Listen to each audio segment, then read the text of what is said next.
Hello again, update from Pryajiv. It's about 10 kilometers from center of the big city Zhytomyr.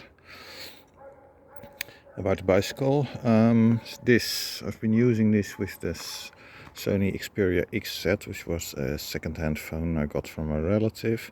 It's a bit lighter than the A52s, Samsung A52s that I'm using normally. And last few days I finally started using the A52s, and yeah, it works very well. It sometimes moves the phone up like this or like this from the shocks more than the Sony XZ, which is logical because it's heavier, but it's okay, and the screen is so much better to read in sunlight. In the Netherlands it's not so important, but here in Ukraine, all the sun. Yeah, it's really a lot better. 595 kilometers I've ridden so far in Ukraine. Actually more, because some was not registered. This is one of the downsides to this. Like, this can move, and it is meant to be put here, but if you put here, that you get it's on two spokes. So this is from the Cat Eye commuter, but this is what Cat Eye uses for almost all their bike computers.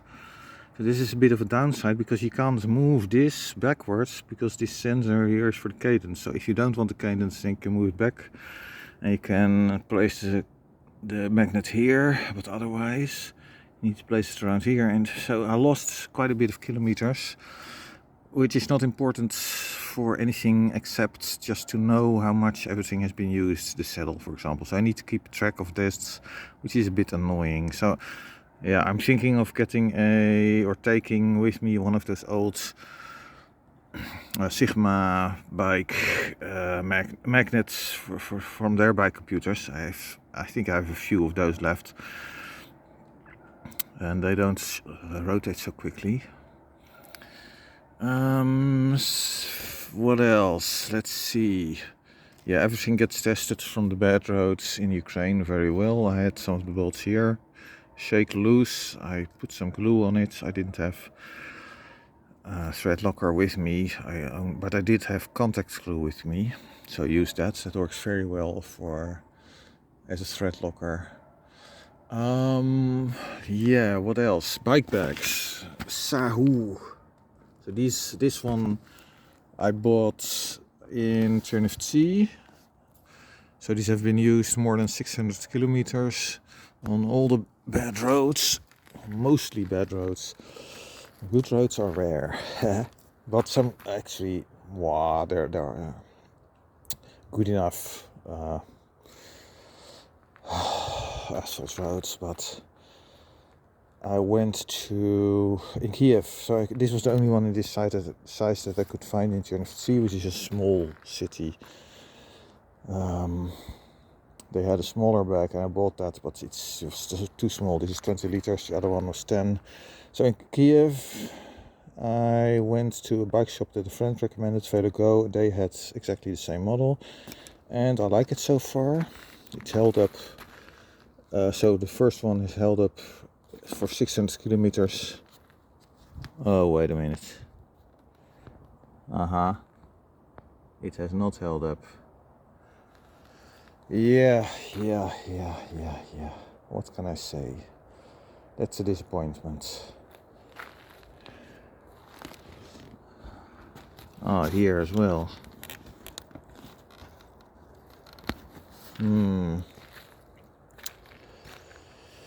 Yeah, that is very disappointing.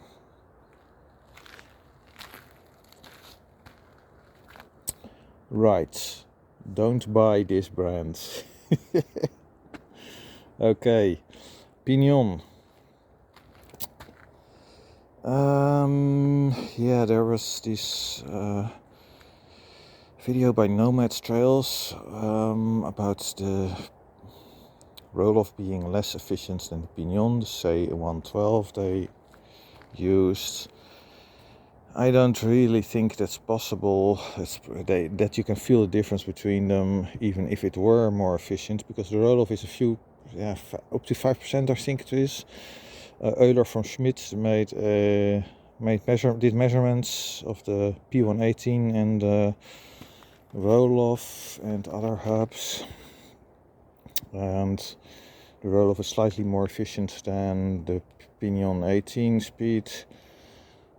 But as the difference between the roll-off, which is, and a single speed is about 5% or so, it can only mean that if the C112 would be more efficient than a roll-off, it would be a few percent more, because there's only 5% difference between single speed and roll-off, and it can't be more efficient than the roll-off than single speed, the C112. So only a few percent possibly, and that means you don't feel that. That's nonsense. It's the same as switching your dynamo on or off. Actually, it's less loss. Yeah, I think other factors are involved, like psychological factors. This is the seating position. I noticed on the thumbnail of the video by Nomad Trails that the two bikes shown did not have exactly the same geometry. At least it appeared that way, and I checked a bit in the video, and it seems correct that they are not exactly the same. And that is very important. For me, it's very important. If the bike sails too much to the back, for example, then I feel as if I can't put out much power. It just feels not okay to me. Okay, let's see. There was an English guy, I will make a video about that, who claimed that he was using a 7-mile trip to work and back, and on the 7 miles, so that's 11.2 kilometers approximately, he lost 15 minutes with the roll-off compared to not single speed. He used a bike with derailleur but friction shifting. Now, I don't like friction shifting at all. I used to have a bike with bar end shifters, with a road bike, cross bike, bar end shifters. You could set it to friction shifting. Yeah, I didn't like that at all. You're messing about, getting it right position all the time. No. In any case, that bike with the roll-off is 16 kilogram, he said, and the one with the derailleur and friction shifting 10 kilogram, and he lost 15 minutes, he said. I don't think that's possible, except if there are psychological factors involved, and these are, for example, if the seating position is not quite right and you feel slow, therefore you go slow. It means, with that you do less effort then, in that case. I know these factors, I feel these factors, but I don't give in to them. For example, I know how it felt when putting it on my road bike long ago, when I still had one. I put in extra light tubes, which were 60 grams or so compared to the 120 for normal.